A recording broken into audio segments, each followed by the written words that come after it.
Hi everyone, I hope everyone is doing well. In today's episode, I'm going to show you how to change the default search engine in Chrome web browser. In order to do that, I have opened here the Chrome web browser, and in order to change the search engine, we are coming to the up right corner of the browser and clicking these three dots. And from three dots, we're clicking settings. And from settings, as you can see at the left side of the menu, you can see that we have the search engine. We're clicking this. And from this, as you can see, we have the default search engine as Google. For this example, I'm going to change it to Bing. I've changed that, and I'm going to open now a new tab, and we're going to see that the search engine as a default has changed to Bing. I'm opening. And as you can see now, we have opened Bing section. And if I search something like maps, I'm entering this search, and we are searching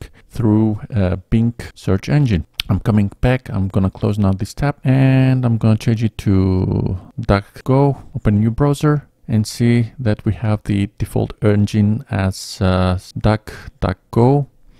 I'm closing the tab, and as a default, I'm gonna change it once again to Google, which we started. Opening new tab, and now I have as a default search engine Google once again. So the video was like this. I hope you like this video. If you like it, please give a big thumbs up, and if you're not subscribed to my channel, please subscribe in order to see more future content. Until the next video, have a nice day. Bye bye.